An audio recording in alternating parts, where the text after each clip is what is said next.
হুমকি আর হুঁশিয়ারি নয়, এবার পুরো শক্তি নিয়ে ইসরায়েলের এত বছরের আগ্রাসনের মোকাবিলায় নেমেছে ইরান। রাত থেকে শুরু হওয়া মিসাইল হামলা চলছেই। এমনকি পশ্চিমা হুমকির জবাবে ইরান বলছে এখন আর থামার কথা বলে কোনো লাভ নেই। উল্টো ইসরায়েলের সমর্থনে ইরানে কোনো তৃতীয় দেশ বাধা দিলে সেখানেও হামলা চালানোর হুঁশিয়ারি দিয়েছে আয়াতুল্লাহ খামেনের বাহিনী।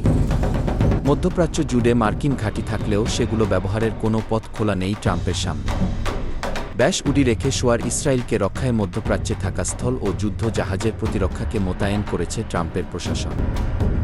ইরানকে হামলা থামানোর হুঁশিয়ারি দিয়ে মার্কিন প্রেসিডেন্ট ডোনাল্ড ট্রাম্প আরও ভয়াবহ পরিণতির হুঁশিয়ারি দিয়েছেন।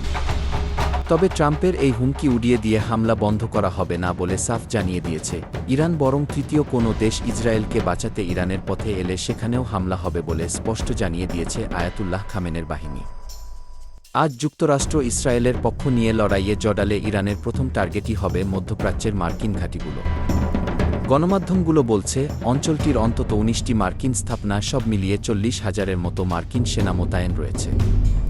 এর মধ্যে কাতার, বাহরাইন, কুয়েত, সৌদি আরব ও সংযুক্ত আরব আমিরাতে থাকা স্থাপনাগুলো মধ্যপ্রাচ্যে যুক্তরাষ্ট্রের প্রভাব বজায় রাখতে সবচেয়ে গুরুত্বপূর্ণ ভূমিকা রাখে।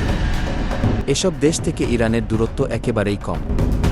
কাতারের আল উবায়ের বিমান ঘাঁটি, বাহরাইনের নেভাল সাপোর্ট অ্যাক্টিভিটি, কুয়েতে থাকা ক্যাম্প আরিফ জান, সংযুক্ত আরব আমিরাতে আল দাফরা, ইরাকে থাকা ইরবিলের মতো ঘাঁটিগুলো একেবারেই ইরানের হাতের নাগালে। এমনকি আয়াতুল্লাহ খামেনের হাতে থাকা স্বল্প পাল্লার ব্যালিস্টিক মিসাইল দিয়েই এসব ঘাঁটিতে হামলা করা সম্ভব।